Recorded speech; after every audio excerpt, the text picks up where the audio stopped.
What is up, everybody? It's your boy, Isaac of the Dead. We're going to talk about Tales of the Empire.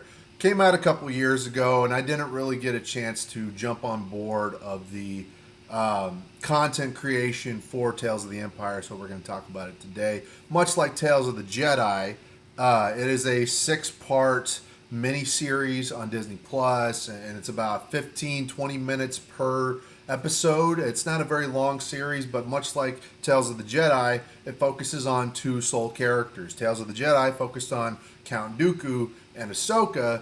Tales of the Empire was focused on Barriss Offee and Morgan Elsbeth. You might be wondering, who are Barriss Offee and Morgan Elsbeth? Well, I'll tell you, they're absolutely nobody. They mean nothing to the story of Star Wars and the canon and the Skywalker saga. They mean absolutely nothing.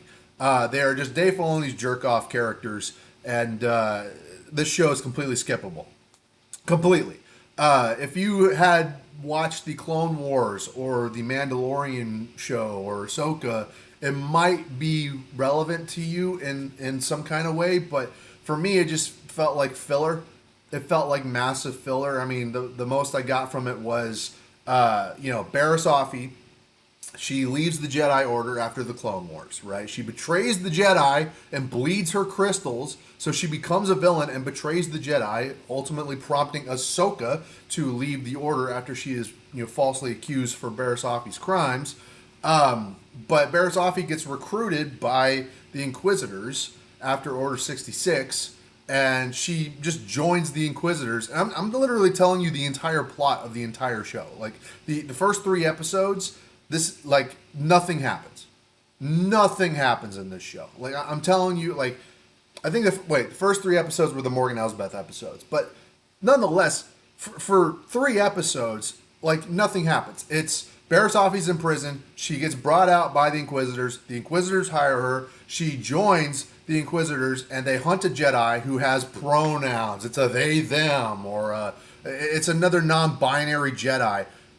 Yay, non-binary Jedi. I remember when this was a product of conversation a couple years ago, and there was a lot of right-wing media and a lot of people that were getting all up in arms about, our kids are watching this. It's like, trust me, nobody's watching this garbage, except for content creators like me, who had come late to the party and now are making videos about it. But nonetheless, we got non-binary Jedi in the same year that we had the Acolyte, and so naturally, non-binary Jedi gets fucking capped by the Inquisitors. Barriss Offee feels bad about it. And this is, Darth Vader shows up at the Inquisitorious butt plug island ship thing on, the one that I'm talking about, if you watched any of this crap. But Barriss Offee feels no remorse for what she did to Ahsoka or the Jedi Order, but she feels bad for the non-binary Jedi. So she ends up leaving the Inquisitors and goes to try and help people out in the middle of, I don't know, some fucking bumfuck snow planet out in the middle of the Outer Rim. And her Inquisitor friend finds her, and they have a showdown, and she gets stabbed or something.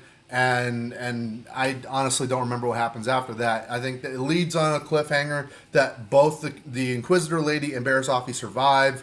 Because, of course, no one's ever really gone. You can survive anything. You can survive getting stabbed in the gut. So, naturally, they do. And, of course, Barriss Offee sends sends Force-sensitive children away from the Empire, which, naturally I think that would happen. But nonetheless, it just feels like a redundant story. Feels like filler, which is what it essentially is. And then don't even get me started on Morgan Elsbeth's story, because that's the first three episodes, and all it is really, the best part about it was seeing General Grievous in the Clone Wars wiping out all the Night Sisters. I think that was the most fun watching that, because it was just funny. It was just watching a bunch of women with bows and arrows, like laser bows and arrows, fighting droids with guns. And so they all get mowed down.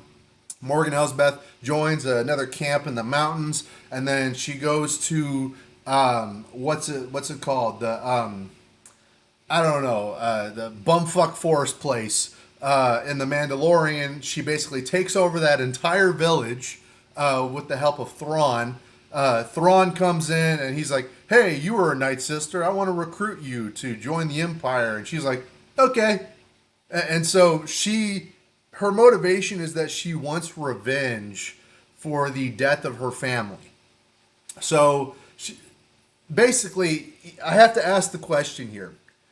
If Morgan Elsbeth wants revenge for the death of her family, the Night Sisters, does she not know that not only is Count Dooku dead, General Grievous is dead at this point, the only person responsible is the very person that she is working for, Emperor Palpatine.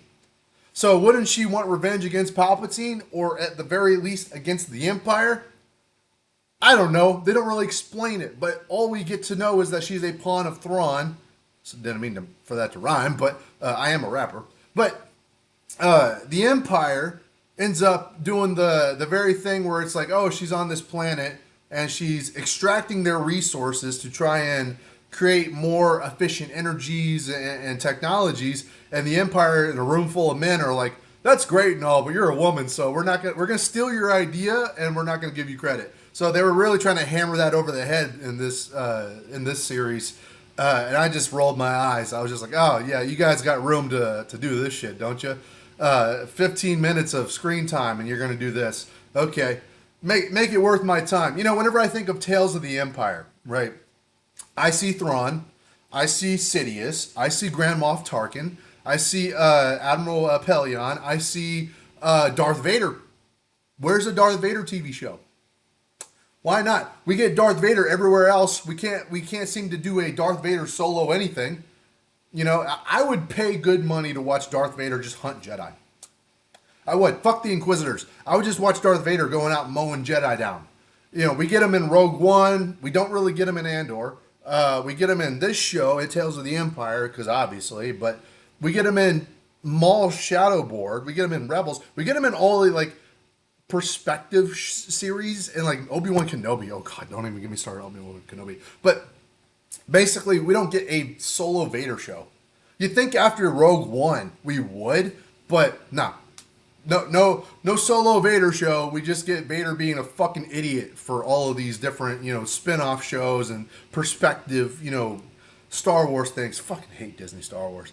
But Morgan Elsbeth joins the Empire to get revenge for the death of the Night Sisters, her family. And then she ends up being, you know, duped out by Ahsoka. We all know this from The Mandalorian. And then she dies at the end of Ahsoka. So, like, what was the fucking point of this show? It's so fucking meaningless. It's so useless.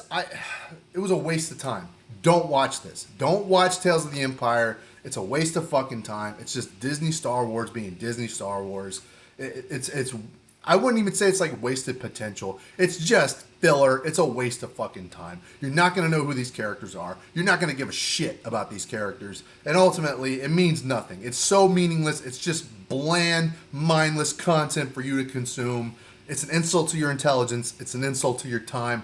You can spend your money on Disney Plus, but you can't get your time back watching this garbage. So that's where I'm going to leave it for right now. Tales of the Empire, waste of fucking time. Don't watch it. It's more Disney Star Wars crap.